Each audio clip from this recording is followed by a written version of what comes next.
Hey everyone, so welcome back to another video. So, as you can see from the title of the video and the thumbnail, we are doing a look today inspired by the pansexual flag, and we're also going to talk about pansexuality as a whole. So this is part 2 of my Pride Month series. So I'm not sure how part 1 did because I literally filmed it yesterday. So I do not know how it did.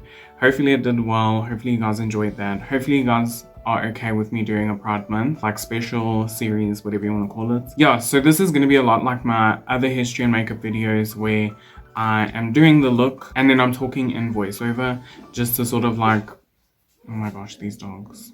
And then I'll be talking in voiceover just to sort of like explain what pansexuality is first of all, and then I'll list like some common misconceptions that people have about it, and like I'll tell you guys some history about it, things like that. So yeah, with that being said, let's get into the video.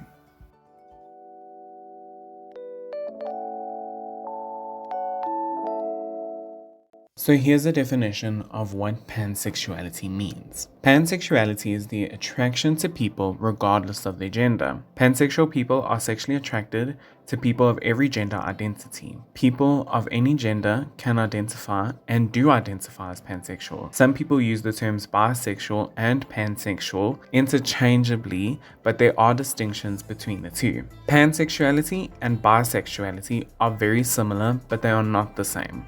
Pansexuality is broader than bisexuality, and people who identify as pansexual can be attracted to all genders. Bisexuality is the attraction to 2 or more genders, but not necessarily all.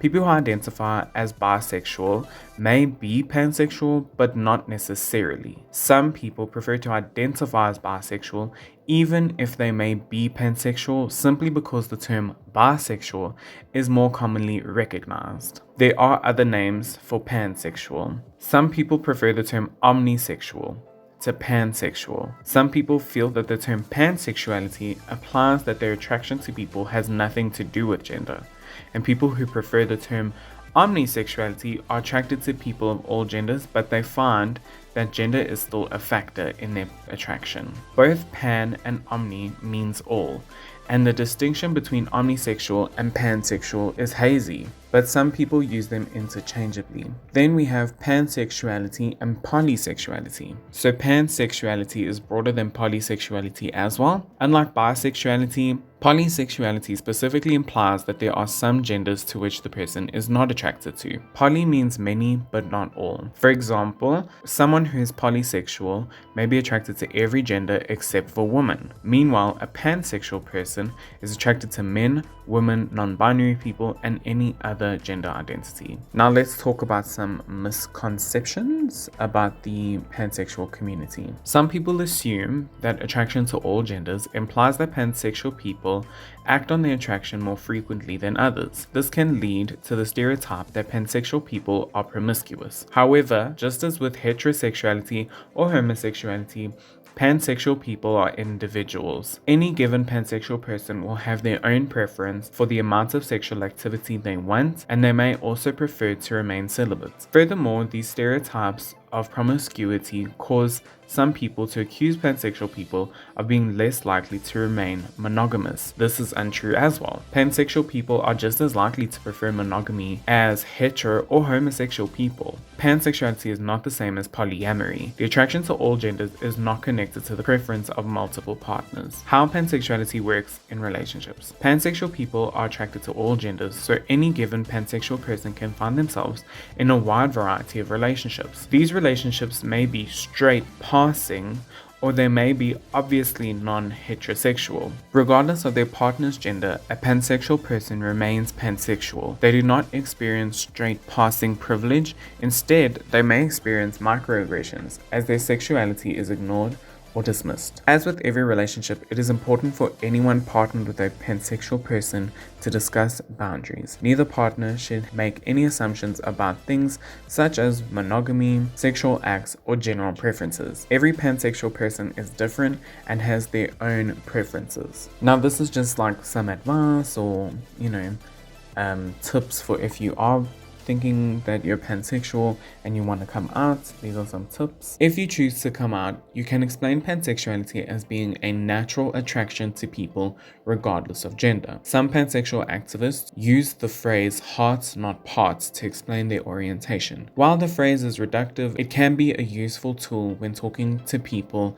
who are unfamiliar with the LGBTQ terminology. If you're talking to your loved ones about pansexuality because you have a new partner, you should talk with your partner first. If a new relationship is spurring you to come out, then you are likely dating someone who falls under the LGBTQ plus umbrella. If you come out, you may be outing your partner as well. This disclosure can have serious effects on your partner's life. If your partner would prefer to remain in the closet, then you may need to wait before coming out yourself, of respect for their privacy. Now let's go into some history. I couldn't find a lot, but this is what I found, so hopefully it's good enough. The hybrid words pansexual and pansexualism were first attested in 1917, denoting the idea that the sex instinct plays the primary part in all human activity. A research Sigmund Freud, I don't know how to say his name, Freud, I don't know, leveled at early psychology.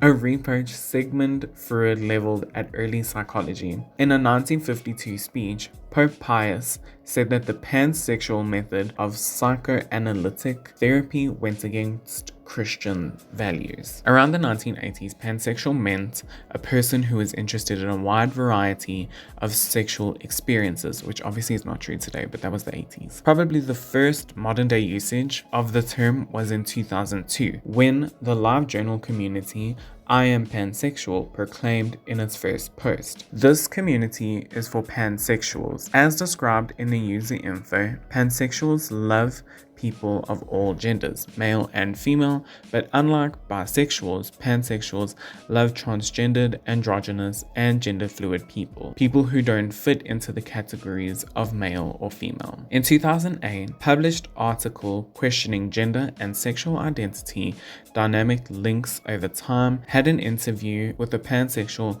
transgender woman, Lori, who claimed Lori's solution was to adopt alternative labels such as queer, pansexual, or omnisexual, and her preference for these terms was directly influenced by her increasing familiarity and experience with the transgender community. In 2010, the pansexual flag emerged on the web, with a pink stripe, blue stripe, and yellow stripe in the middle to symbolize transgender, intersexual, agender, bigender, non-binary, gender identities. In 2017, the published article, Who Adopts Queer and Pansexual Identities?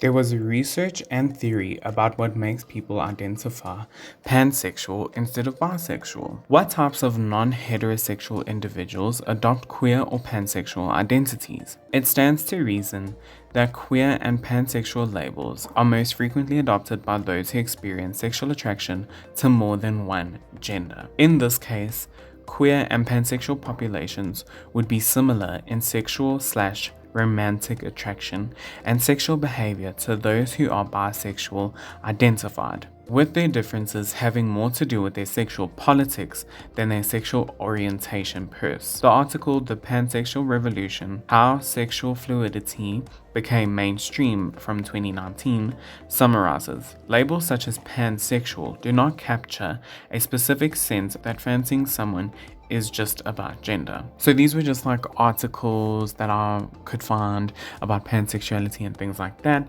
So it's not like 100% fully like history like my other history videos, but it's just like some of the how people would have described or defined pansexuality through their years.